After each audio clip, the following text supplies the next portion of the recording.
कहानी शुरू होती है जहाँ एक औरत एक बड़े से गड्ढे में कूद जाती है, लेकिन जैसे ही वो अंदर आती है उसे अचानक कुछ अजीब सा महसूस होता है, क्योंकि ये कोई साधारण गड्ढा नहीं था बल्कि एक बहुत बड़ा पैर का निशान था। और सवाल ये उठता है, इतना बड़ा पैरों का निशान आखिर किस भयानक जीव ने बनाया होगा। इसी रहस्य को सुलझाने के लिए नोरा आसपास के लोगों से पूछताछ करने निकल पड़ती है। पास ही एक बुजुर्ग दंपति बताते हैं, जब वो दोपहर को खाना खा रहे थे उनका कुत्ता अचानक जोर जोर से भौंकने लगा। अभी वो समझ ही पाते कि हुआ क्या है, तभी उनका घर अचानक हिलने लगा। पहले तो उन्हें लगा कि शायद भूकंप आया है और वे तुरंत बेसमेंट में छुप गए, लेकिन जैसे ही वो नीचे छुपे उनका घर किसी बड़ी टक्कर से हिल गया। कुछ देर बाद जब सब शांत हुआ, उन्होंने धीरे से दरवाजा खोला और बाहर का नजारा देखकर उनकी चीख निकल गई। उनका घर अब मलबे में तब्दील हो चुका था और जमीन पर एक विशालकाय जीव का बड़ा सा पैरों का निशान बना हुआ था। ये सुनकर नोरा को यकीन हो गया कि आसपास कोई मॉन्स्टर मौजूद है। वो तुरंत टीम लेकर हेलीकॉप्टर में बैठती है और खोजबीन शुरू करती है, लेकिन 3 घंटे की उड़ान भरने के बाद भी उन्हें उस क्रिएचर का कोई पता नहीं चला। इतना बड़ा मॉन्स्टर आखिर छुप कहाँ सकता है। नोरा को समझ आता है कि ये काम अकेले उससे नहीं होगा, इसीलिए वो अपने पिता की मदद लेती है, क्योंकि उसके पिता हमेशा मानते थे कि दुनिया में जायंट क्रिएचर जरूर मौजूद हैं। नोरा अपने पिता को उस जगह ले आती है जहाँ मॉन्स्टर आखिरी बार देखा गया था। पिता जमीन पर पैर मारते हैं और हाथ में लिए नक्शे को ध्यान से देखते हैं, फिर अचानक कहते हैं, ये जमीन की बनावट बिल्कुल अलग है। नोरा हैरान होकर पूछती है कि कैसे, तो पिता बताते हैं कि नक्शे में यहाँ कोई पत्थर दिखाए ही नहीं गए। तभी पीछे रखे पत्थर अचानक से आंख खोल देते हैं। ये देखकर नोरा और उसके पिता डर से वहीं जड़ हो जाते हैं। अगले ही पल वो पत्थर जिंदा होकर एक जायंट माउंटेन ट्रोल में बदल जाता है। ये नजारा देखकर सब लोग भागते भागते हेलीकॉप्टर में जाकर छुपते हैं। खुशकिस्मती से ट्रोल उन पर हमला नहीं करता और वो लोग बाल बाल बच जाते हैं, लेकिन अब पूरे इलाके में दहशत फैल जाती है, क्योंकि जिस रास्ते पर एक माउंटेन ट्रोल आया था वहीं से रेलवे लाइन बनने वाली थी। सरकार तुरंत फैसला करती है कि इस क्रिएचर को नष्ट करना होगा, लेकिन नोरा के पिता कहते हैं ऐसा करना गलत होगा। पहले ये समझना जरूरी है कि ट्रोल असल में चाहता क्या है, लेकिन सरकार उनकी बात नहीं मानती और सेना को भेज देती है। जैसे ही सेना मॉन्स्टर के करीब पहुंचती है, ट्रोल इंसानों की गंध सूंघ कर उनकी तरफ बढ़ने लगता है। फौरन कमांडर गोलीबारी का आदेश देता है, लेकिन कैनन और मिसाइलें भी ट्रोल पर कोई असर नहीं डालती। बस ऐसे लगता है जैसे उसे गुदगुदी हो रही हो।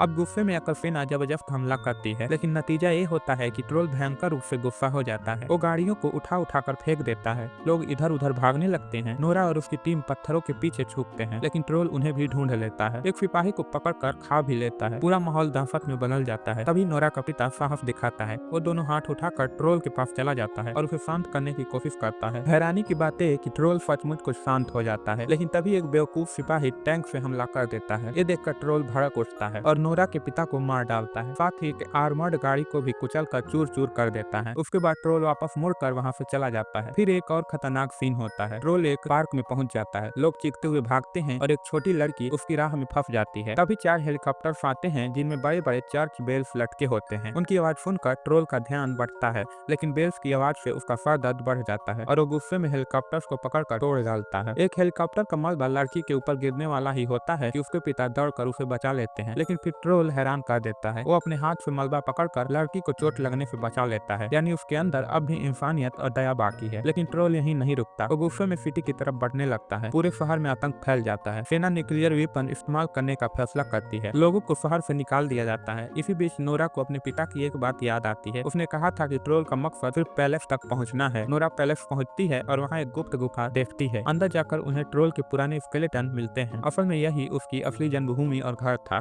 अब नोरा समझ जाती है कि ट्रोल शहर इसलिए आया है क्योंकि वो अपने घर लौटना चाहता है, लेकिन तभी शहर में फिर ट्रोल दिखाई देता है और सेना उस पर हमला करती है। गोलीबारी का कोई असर नहीं होता। नोरा एक नया प्लान बनाती है, यूवी लाइट्स का इस्तेमाल करना, क्योंकि यूवी रेस ट्रोल्स को पत्थर में बदल सकती है। वो सोल्जर्स को आदेश देती है कि पार्क में यूवी लैंप्स लगा दो, फिर खुद कार में बैठकर ट्रोल को गुस्सा दिलाती है। तभी वो लोग कार से ट्रोल को उसके साथी का स्कल दिखाते हैं। इसे देखकर ट्रोल बुरी तरह भाग जाता है और कार का पीछा करता है। आखिरकार वो उसे पार्क तक ले आते हैं। जैसे ही वो ट्रैप में फंसता है, सोल्जर्स यूवी लैंप्स को ऑन कर देते हैं। तुरंत ट्रोल का शरीर धुआं छोड़ने लगता है और वो दर्द से चिल्लाने लगता है। अब न्यूक्लियर अटैक टल जाता है, लेकिन तभी सूरज उगाता है और मॉर्निंग सनलाइट ट्रोल पर पड़ती है। धीरे धीरे उसका शरीर पत्थर बनने लगता है और कुछ ही पलों में वो पूरी तरह पत्थर का पहाड़ बनकर वहीं जम जाता है और कहानी यहीं खत्म होती है।